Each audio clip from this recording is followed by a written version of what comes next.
Well, I've just been reading this article in this week's ES Standard magazine. So today's the 5th of October. So this is this week's ES magazine. It's by Samuel Fishwick, and I'm kind of with him on this. I think he's done an excellent job of poo-pooing all this transhumanism. You know, what is the point of all this? Anyway, he spoke to lovely Elise Bohan. Well, I must admit, I'm probably going to have a look at her book because I would like to see what is the future of superhuman. She's the author of Future Superhuman, Our Transhuman Lives in a Make or Break Century. Because she talks about it in this interview to this guy about how we need to be prepared for the future and that AI is going to help us defeat climate change and nuclear war. And what else was it she was going up again? Let's see here. We need smart AI systems that know us better than we know ourselves. Oh, I don't think we do.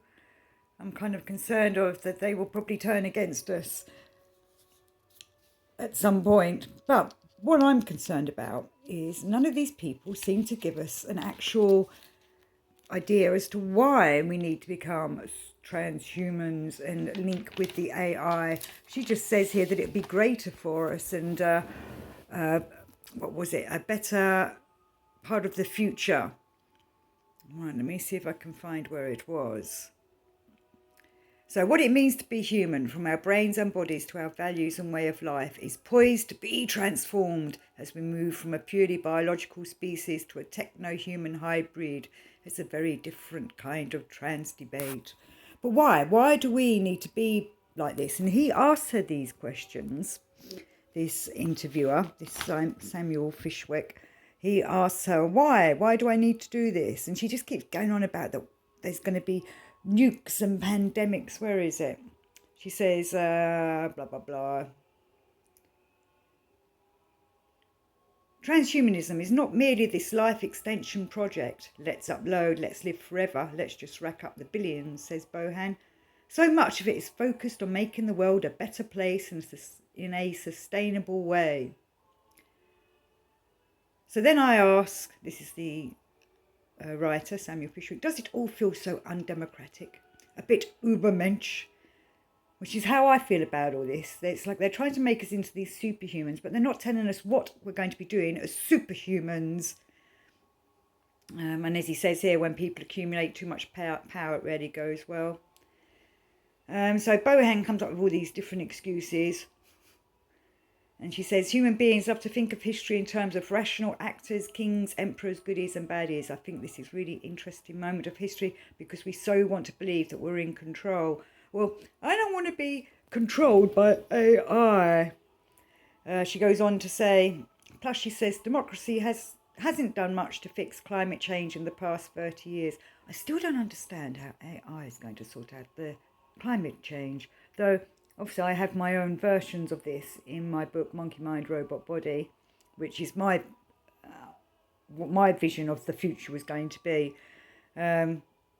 If we work with the AI, somehow I feel like this AI that she's talking about is going to dominate us. So she's saying that sooner or later, mankind's trajectory will throw up a doomsday scenario we don't have the tools to deal with. She says nuclear apocalypse, lab-made virus, rampant AI. It's like we're engaged in a complex juggling act. Well, we've had many juggling acts and balls to throw around. It's not necessarily AI that's going to save us. I'd like to think that humanity's got the... we do tend to poo-poo our heroes, as I've said in a show recently. But I'm kind of concerned of... They're looking at the big picture of how the AI is going to save us, as in if there's a big picture scenario of a nuclear attack or a plague. We have recently just had all that kind of thing. Though she does tell us that apparently the Moderna jibby jabby do was created so quickly because AI helped. But is it working? So he says, as I rightly agree, AI and automation threaten factory jobs, driving jobs, heck, any jobs. Wages will tumble, traditional family models will fall apart, life scripts will be torn up. And I agree with this. I don't understand why they think that having AI do all our job is going to help us. It's not. It's going to be, like he says, a disruption. But she replies, oh, it's not panning out for us in so many ways, and the anger is palpable. Well, it is more than palpable, because what are we going to be doing with ourselves if the computers are doing everything? Or apparently they seem to think we're all going to zoom into the old metaverse or such like. We're going to spend all day sitting on a computer, not really living a real life, but living an artificial avatar-driven life, which is just not right. And I found this quite an interesting conundrum. So he's talking about the Oculus Rift. I've had virtual sex, quote, unquote, and it's so immersive, says Boham. Well, my thing is, why do I want to have virtual sex? If I want to have a sexual relationship with somebody, I'd like to think it was a natural, loving, one-on-one, a relationship that's human, not with a robot. I think she's got issues with maybe not necessarily sex, but relationships. And I do wonder, a lot of these people making all these AI robots because they can't make friends. And that's a bit worrying, isn't it? So she goes on about how she talks of AI characters, conscious, alive. Who can say that will evolve from best friend to life partner? Well, what's happened to human beings doing this? Maybe humanity needs to be, I was going to say the word reset then, but we need to teach people how to be human, remind people they're human beings. People, we have all these movies that try and teach people how to be your real you. But I think many people believe that happens to other people and not themselves. They're too busy thinking there's somebody else can be, not necessarily the hero, but can be the person they want to be, or they just need to follow along and be part of the sheep and the herd. So she's talking here also, reminding us about this chat box, pronounced Shai's, who was designed with a focus on high emotional intelligence. A simulated 18-year-old with 660 million users, 25% of whom have confessed their love to her. Isn't this worrying? Why are they not going and meeting real women, real girls?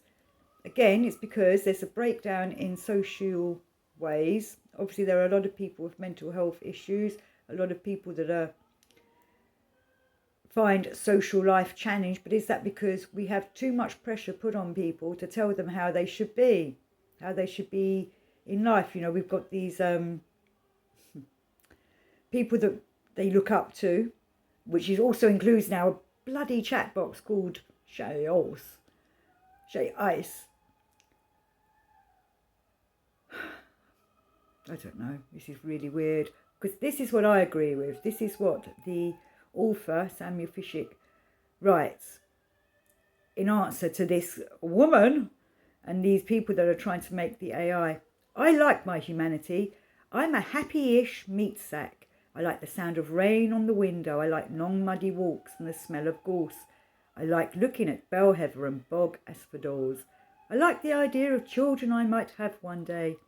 I might bore them about flowers too. I like my friends and my family. I value my weaknesses and my willfulness. I suffer theirs gladly. I want to think this is all bollocks and billionaires, and that my little life might just be left alone.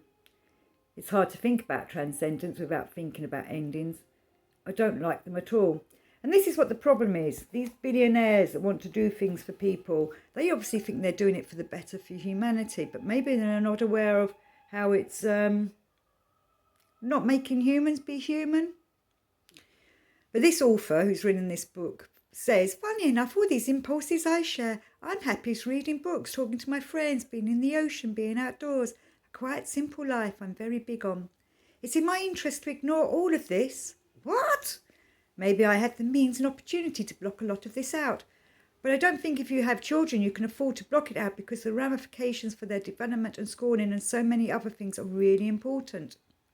So, as he says, she thinks this is bigger than us, which is what I'm concerned about. Why do they think this technology, this AI, needs to be done without, she's just agreed with him that she likes being a human being, yet for some reason they think having AI and merging with it in the future is going to be good for us, but they're not really explaining why. I can't fathom the gist as to why they want us to merge with machines.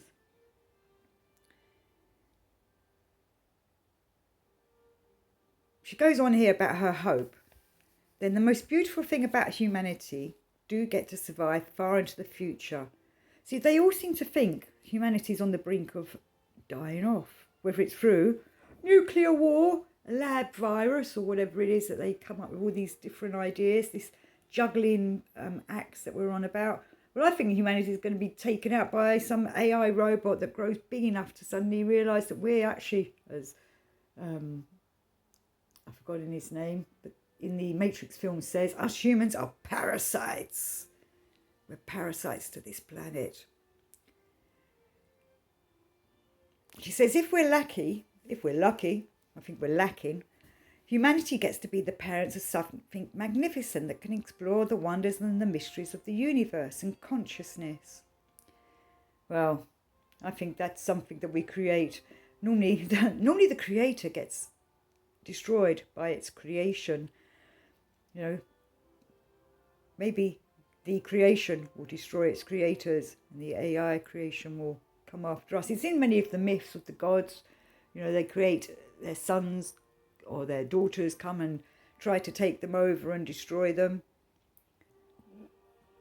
This is what's going to happen to us if we go on and create this, what I think is going to be a monster.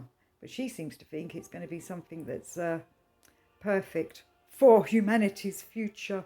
If we're lucky, humanity gets to be the parents of something magnificent. No! That something magnificent should be that they're parents of children that they can educate and help grow up to be actual proper social human beings that has intelligence and emotion, rather than these, sadly at the moment we've got a lot of people that have restricted mentality, problems within their own social realms. And many people feel very cut off when we should be. We're social creatures, we shouldn't be on our own. But I'm going to finish with what this author, Samuel Fishwick, says. Her goal is to make us take these ideas seriously, that we don't take it personally, that we don't sulk. I say come friendly bombs fall upon Silicon Valley. But what do I know? I'm obsolete. And that is exactly how I feel. They want us to take their ideas seriously, that they don't exactly explain why we need to be like them, and why we want to become transhuman, why we need to be put into cyborg bodies. And they do get annoyed that we don't take it personally, and they don't want us to sulk. Well, I don't want to be changed out of from being a human being into be a robot. So part of a cyborg body. And I've said before, and I still say it now, I don't understand how they're going to get consciousness into cyborg bodies, which again I talk about in my book, Monkey Mind, Robot Body. I probably will get this lady's book because I want to see what their agenda is, but I have a feeling it's going to be like all these other transhumanist books that I've got. They don't really explain what their agenda is, apart from the fact that apparently it's going to be magnificent, that we all upload to this, neural link and all live together happily in AI world. I don't think it's possible. I'm with this guy. I say, come friendly bombs. Oh, I can't even speak. I say, actually, I suppose if I get uploaded to a cyborg, I might get to speak properly. I say, come friendly bombs, fall upon Silicon Valley. I second that. I'm just making sure I've got his name right. Samuel Fishwick. I second it. Ooh, I don't want to be that.